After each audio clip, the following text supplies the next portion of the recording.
Hello friends, welcome to my channel Silicon Age. मेरा नाम सुखविंदर है एंड आज मैं आपके सामने अगेन एक बजट लैपटॉप का रिव्यू लेके आया हूँ। ये लैपटॉप उनके लिए है जिनको नॉर्मल पर्पस लैपटॉप चाहिए, means work purpose related laptop चाहिए, कुछ हाई-फाई कॉन्फ़िगरेशन नहीं मांग रहे हैं और बजट भी बहुत ज़्यादा नहीं है।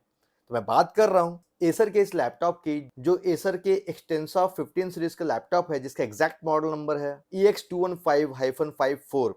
ये जो लैपटॉप्स हैं एसर के, ये बेसिकली बिजनेस पर्पस लैपटॉप्स आप बोल सकते हो, उस कैटेगरी में आते हैं। इसका प्राइस एसर ने रखा हुआ है 33,990, 34,000 रुपए का लैपटॉप है ये। इस प्राइस में ये लैपटॉप कैसा है, इसकी स्पेसिफिकेशंस क्या है, इसका परफॉर्मेंस कैसा है, मैं सब आपको दिखा दूंगा। उसके बाद जल्दी से मेरे चैनल को सब्सक्राइब कर लेके मैं इस तरह वीडियोस लाता रहता हूँ। चलिए फ्रेंड्स, आगे बढ़ते हैं। तो बात करते हैं सबसे पहले बिल्ड क्वालिटी की। तो देखिए, इस प्राइस में आप ज़्यादा कुछ एक्सपेक्ट तो नहीं कर सकते हो। ये मेटल नहीं है, फुल्ली प्लास्टिक है। ये जो बेस है ये प्लास्टिक है, डिस्प्ले का टॉप भी प्लास्टिक है। इन्होंने यहाँ कहीं एल्यूमिनियम या कोई और मेटल यूज़ नहीं किया है, तो आपको टोटल प्लास्टिक मिलता है। बट फिर भी प्लास्टिक इसकी अच्छी है। अगर बात करते हैं, देखिए आप इसे लेके मूव भी करोगे तो कुछ खास फ्लेक्स महसूस नहीं होता है। तो इसकी प्लास्टिक अच्छी खासी मजबूत है। स्क्रीन वॉवेलनेस की अगर बात करते हैं तो आप देखो, स्क्रीन की वॉवेलनेस भी नहीं है इसकी, देखिए। और इसकी जो स्क्रीन है यही इसके स्टैंड का भी काम करती है। आप देखोगे तो यहाँ से ये इस तरह से लैपटॉप उठता है, देखिए नीचे। अब जब ओपन करो इस तरह से उड़ जाता है। इसका जो स्क्रीन है यही इसका स्टैंड का काम करता है यहाँ पर। तो इससे फायदा ये होता है कि एग्जॉस्ट भी अच्छे काम करते हैं। नीचे से थोड़ा एयर मिल जाता है। अगर आप टेबल पे रख के यूज करते हो तो आपको टेबल और लैपटॉप के बेस के बीच में एक स्पेस मिलता है जहां से ये कूल एयर आराम से इन कर सकता है। तो ये फायदा है इस डिजाइन का। बट हो सकता है ये डिजाइन सबको पसंद ना आए, बहुत लोगों को ये डिजाइन पसंद नहीं होते हैं। आप देख रहे होंगे डिस्प्ले का टॉप कुछ इस तरह से आपको दिखता है। ये फुल्ली ग्रे कलर में है, ये ब्लैक भी नहीं है, थोड़ा ग्रेइश कलर है ये। और ये इस तरह की ब्रांडिंग आपको मिलती है। ये भी प्लास्टिक है। इसका वेट अगर बात करते हैं तो 1.7 केजीज का है, बहुत हेवी भी नहीं है। तो आप आराम से लेके मूव कर सकते हो। स्पेशली वर्क पर्पस जिनको लैपटॉप चाहिए उनके लिए बहुत अच्छा रहता है। बात कर लेते हैं अगर पोर्ट्स की, तो आपको राइट साइड अगर जाते हैं लैपटॉप के, तो आपको सबसे पहले किंगस्टन पोर्ट मिलता है जो इसे लॉक करने का काम आता है। यूएसबी 2.0 पोर्ट मिलता है। हाँ फ्रेंड्स, एक चीज है, यूएसबी 2. दिया इन्होंने, ये गलत किया है। एटलीस्ट आज की डेट में 2.0 का कोई मतलब नहीं रहता। हेडफोन जैक मिलता है जो मल्टीपर्पज जैक है, मींस या माइक और हेडफोन्स दोनों काम करता है। दो एलईडी इंडिकेटर्स मिलते हैं, पावर इंडिकेटर और एक बैटरी इंडिकेटर है। मींस अगर बैटरी चार्ज होगी तो इस पे एक इंडिकेटर ग्लो हो जाएगा। इसके अलावा राइट साइड और कुछ नहीं है। लेफ्ट साइड अगर आते हैं तो सबसे पहले आपको यहाँ पर मिलता है डीसी इनपुट, जहां पर उसका अडाप्टर लगा सकते हो। यहाँ पे एक लैन पोर्ट मिलता है। अब ये LAN port gigabit LAN port है और ये रियलटेक के चिपसेट के साथ आता है, जो कि अच्छी बात है। एचडीएमआई पोर्ट मिलता है। इन्होंने कुछ मेंशन तो नहीं किया है, बट मैंने जब इसे कनेक्ट किया अपने 4K स्क्रीन के साथ तो ये 60 हर्ट्ज सपोर्ट कर रहा था। दैट मींस ये वर्जन 1.4 बी या फिर 2.0 वर्जन होगा। दो यूएसबी 3.2 जनरेशन 1 के पोर्ट्स मिलते हैं जो 5 जीबीपीएस की स्पीड सपोर्ट करते हैं। इसके अलावा और कुछ नहीं है लेफ्ट साइड। तो ये था इसके पोर्ट्स। अब देख रहे होंगे आपको यहाँ पर लैन भी मिल जाता है और आपको एचडीएमआई में 4K का भी सपोर्ट मिल जाता है, जो कि खराब नहीं। बात कर लेते हैं स्पेसिफिकेशंस की। तो ये जो लैपटॉप मेरे पास आया है, ये आता है इंटेल के core i3 11th generation processor के साथ, जिसका मॉडल है 1115G4। ये जो i3 का प्रोसेसर था, ये जो मॉडल नंबर था, सबसे पहले लॉन्च हुआ था। अब इसका 1125 भी आ चुका है मार्केट में। तो ये processor basically dual core processor है जो हाइपर थ्रेडिंग भी सपोर्ट करता है।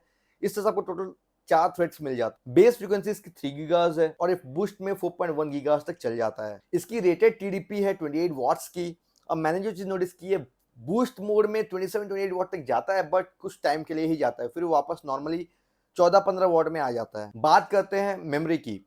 ये जो लैपटॉप है ये आता है 8 GB की DDR4 मेमोरी के साथ। अब इसमें कुछ इस तरह से कॉन्फ़िगरेशन है कि इस पे 4 GB जो मेमोरी है इसकी ऑनबोर्ड है, मींस इसके मदरबोर्ड पे सोल्डर्ड रैम है। और एक स्लॉट आपको मिलती है जिस पे 4 GB की स्टिक लगी हुई है। तो इसका फायदा ये है कि आपको इस पे 8 GB की DDR4 3200 मेगाहर्ट्ज की डुअल चैनल रैम मिलती है। ये डुअल चैनल मोड पे चल रहा है एज ऑफ नाउ।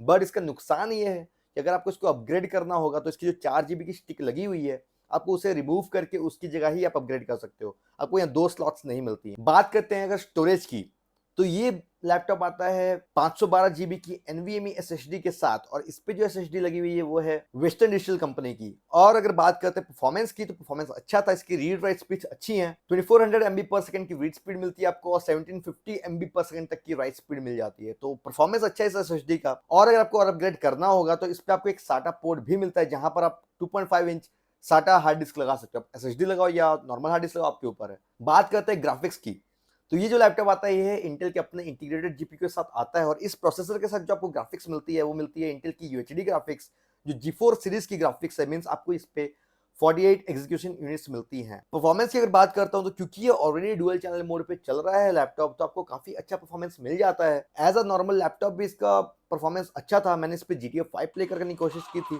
मैंने देखा कि आराम से 35 प्लस FPS आपको दे रहा था, जो कि खराब नहीं है as a normal laptop. Means ये बजट लैपटॉप है, फिर भी GTA 5 में इतना आपको परफॉर्मेंस मिल रहा था। ठीक है, आप normal day to day activities आराम से कर सकते हो, थोड़ी बहुत गेमिंग कभी कभार कैजुअल गेमिंग कर सकते हो। बात करते हुए टच पैड की, तो आपको इस पे फुल एरिया टच पैड मिलता है। अब इस पे आपको डेडिकेटेड बटन्स भी मिलते हैं जो इंटीग्रेटेड है, इस पे लेफ्ट और राइट क्लिक मिलती है आपको, और ये प्रेसिशन सपोर्ट करता है। दैट मींस आपको यहाँ पर गेस्चर सपोर्ट भी मिलता है, तो आप मल्टी फिंगर्स भी यूज कर सकते हो। तो टच पैड इसका ठीक है, मुझे यहाँ कोई कंप्लेंट्स नहीं है। कीबोर्ड की अगर बात करते हैं, यहाँ आपको फुल साइज कीबोर्ड मिलता है। की ट्रैवल साइज ठीक है, और लेटर्स भी अच्छे खासे प्रिंट है इस पे, व्हाइट कलर के लेटर्स आपको आराम से नजर आता है यहाँ पर। बट एक चीज है कि इस पे आपको बैकलाइट नहीं मिलती है, ये नॉर्मल कीबोर्ड है, but keyboard as a budget laptop ठीक है, टाइपिंग वगैरह आप करोगे कोई इश्यू नहीं आएगा। इसके बाद बात कर लेते हैं वेब कैमरा और माइक्स की। तो आपको यहाँ ऊपर की तरफ एक वेब कैमरा मिलता है जो कि 720p कैमरा है, और आपको दो माइक्स मिलते हैं जो नॉइस कैंसलेशन भी सपोर्ट करते हैं। कैमरा माइक टेस्ट देख लो, आपको आइडिया हो जाएगा माइक कैसा है इसका और कैमरा कैसा है। ये इसका कैमरा टेस्ट आपको आइडिया आ रहा होगा, इसका कैमरा कैसा है, मेरी आवाज कैसी है आपको आइडिया आ रहा होगा, इसका माइक भी कैसा है। तो ये चीज मैंने नोटिस की कि इसकी ब्राइटनेस कम ज्यादा हो रही है। पता नहीं आपको वीडियो में समझ में आ रहा होगा कि ये कैमरा की हो रही है कि स्क्रीन की हो रही है, मुझे एक्जैक्टली समझ में नहीं आ रहा है, बट ये चीज हो रही है, आप देख लो। तो ये था इसका कैमरा माइक टेस्ट। चलिए आगे बढ़ते हैं। अब आ जाता है सबसे इंपॉर्टेंट डिपार्टमेंट जो होता है डिस्प्ले। कोई भी लैपटॉप आप लो तो डिस्प्ले बहुत मायने रखता है, क्योंकि आप उसको नॉर्मली एक डिस्प्ले के हिसाब से यूज करने, आप लैपटॉप की स्क्रीन को यूज करने वाले हो। स्क्रीन अच्छी होनी बहुत जरूरी है, बट बजट लैपटॉप्स में नॉर्मली मैंने देखा है कि स्क्रीन कंपनीज इसी जगह ध्यान नहीं देती। हालांकि इस पे आपको 15.6 इंच की फुल एचडी स्क्रीन मिलती है, बट ये एक टीएन पैनल, दैट मींस आपको इस पे व्यूइंग एंगल्स अच्छे नहीं मिलने वाले। अगर आप ऊपर से देखोगे तो थोड़ा व्हाइटिश फील होगा, थोड़ा आप नीचे से देखोगे तो नेगेटिव हो जाएगी स्क्रीन। तो ये थोड़ा सा मुझे ड्रॉबैक लगा, टीएन पैनल का जो ड्रॉबैक होता है। मैक्स ब्राइटनेस इसकी 220 निट्स तक चल जाती है, जो कि अगेन ओके है, बट एक ही प्रॉब्लम है कि ये टीएन पैनल है, तो अगर आप इसको डेली यूज करोगे तो वो कहीं ना कहीं लगेगा कि भाई स्क्रीन अच्छी होनी चाहिए थी। तो कंपनीज को आजकल एटलीस्ट एक वीए पैनल देना चाहिए। आईपीएस ना भी दो ठीक है, लेकिन वीए तो दे दो कम से कम। टीएन पैनल कब से चल रहे हैं, आज भी वही है, पता नहीं कंपनी ऐसा क्यों करती है। तो ये एक मुझे ड्रॉबैक लगा इस। अब आते हैं, बात करते हैं बैटरी डिपार्टमेंट की। क्योंकि ये लैपटॉप्स वर्क पर्पस बनते हैं, तो बैटरी डिपार्टमेंट अच्छा होना भी बहुत जरूरी है।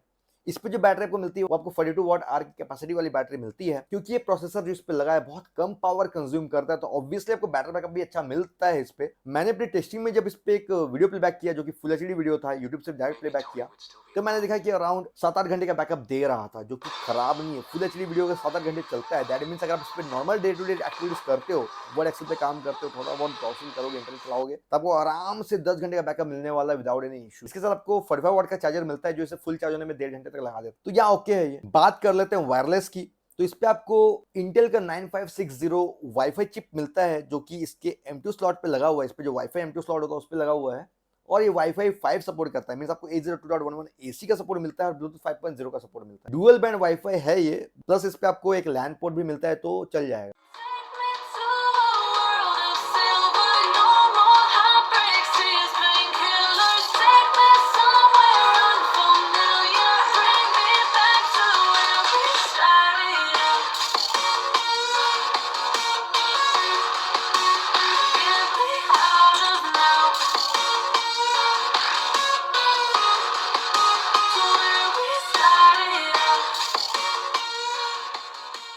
अब बात कर लेते हैं परफॉर्मेंस की। तो देखिए ये सब लैपटॉप्स जो हैं काफ़ी स्पीड होती है इसकी, जो ये प्रोसेसर्स है डे टू डे एक्टिविटीज़ के लिए, तो काफ़ी परफॉर्मेंस अच्छा होता है इसका। तो आपको समझ में तो आएगा नहीं, नॉर्मल एक्टिविटीज़ करोगे तो बहुत फास्ट लगेगा, बट फिर भी एक आइडिया देने के लिए मैंने इस पे पास मार्क से कुछ टेस्टिंग किया, और एक कंपैरिजन भी मैंने आपको दे दिया बाकी प्रोसेसर के साथ। आपको आइडिया हो जाएगा कि इसको कितना रैंकिंग मिलता है। सीपीयू स्कोर इसको मिलता है 6743, 2D स्कोर मिलता है 323, 3D स्कोर मिलता है 2185, मेमोरी स्कोर मिलता है 2548। तो आप जो स्कोर्स देख रहे होंगे तो देखे होंगे कि स्कोर्स इसको ठीक मिलते हैं।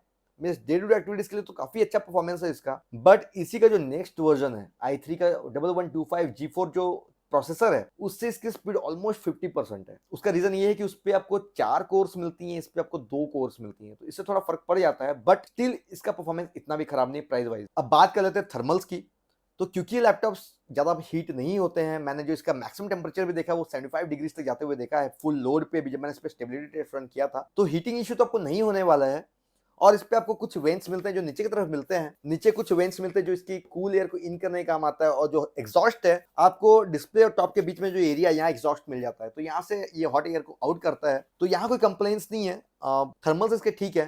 तो जिनको लॉन्ग टर्म यूज करना है, बहुत ज्यादा लैब पे रखते हो, बेड पे रखते हो, आपको कुछ खास दिक्कत नहीं आएगी। बात कर लेते हैं कुछ एडवांटेजेस और डिसएडवांटेजेस की।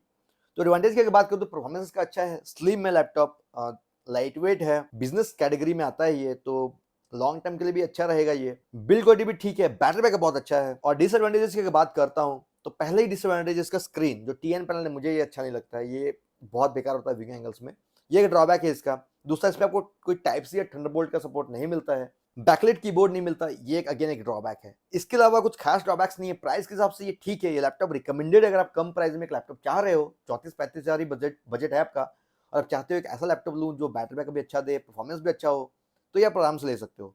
तो मेरी तरफ से ये रिकमेंडेड लैपटॉप है, आराम से ले सकते हो। ये था मेरा रिव्यू एसर के एक्सटेंशन सीरीज के लैपटॉप का। होप आपको समझ में आ गया होगा लैपटॉप कैसा है। अगर आपको मेरा वीडियो पसंद आया तो प्लीज लाइक करें, शेयर करें, मेरे चैनल को सब्सक्राइब करें, क्योंकि मैं इस वीडियोस लाते रहता हूँ। Thank you friends, bye bye.